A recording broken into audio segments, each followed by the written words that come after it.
Pada kesempatan ini saya akan membahas bagaimana kita dapat tetap produktif, kita dapat tetap kuat melalui setiap tantangan dan krisis yang sedang dihadapi banyak orang saat ini. Ada 5 aspek yang akan saya bagikan yang perlu kita perhatikan agar kita bisa dapat menggunakan hari-hari yang ada ini untuk bisa tetap maksimal dan khususnya kita bisa tetap produktif menghasilkan walaupun kondisi yang kita sedang hadapi ini semuanya sedang kondisi tidak ideal. Yang pertama adalah kita harus bisa memperbesar kapasitas ini. Kita tahu bahwa kapasitas menentukan respon seseorang di dalam kehidupan. Masalah tidak akan menjadi masalah selama kapasitas seseorang jauh lebih besar daripada masalah tersebut. Sebagai contoh misalnya lift. Ada lift yang mungkin kapasitasnya cuma 10 orang. Ada lift yang kapasitasnya 15 orang. Kalau lift tersebut dipenuhi beban melebihi kapasitasnya, maka lift itu akan tidak bisa tertutup, bahkan juga akan sulit dia maksimal dan serta lift itu akan bunyi, seperti itu.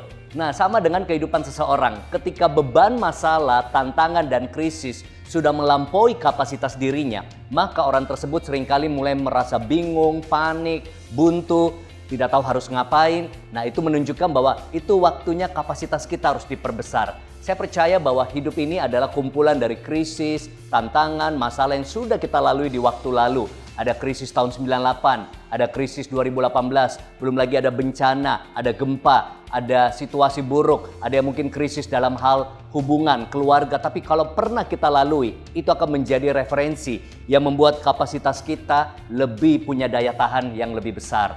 Oleh karena itu, kita akan belajar di sini bagaimana memperbesar kapasitas kita. Selalu maknai setiap tantangan dalam hidup adalah sebagai ujian untuk kita bisa memperkuat area-area sektor dalam kehidupan kita.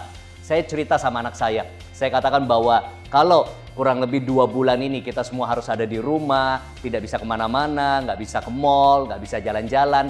Saya yakin setelah keluar dari pandemi ini, kita harusnya punya daya tahan yang lebih kuat menghadapi kebosanan. Karena biasanya anak saya seminggu sekali ke mall, pergi nonton, jalan-jalan. Ataupun kalau di akhir tahun kami liburan atau mungkin di liburan sekolah, mereka pengen untuk bisa keluar dari rutinitas mereka dengan jalan-jalan mungkin keluar kota. Saya katakan wow, nanti kita bisa lebih hemat lagi. Karena apa? Kalaupun kita nggak keluar 1-2 minggu ya, kita stay di rumah, kita lebih hemat. Itu bercanda saya pada anak saya. Supaya dia ada gambaran bahwa ternyata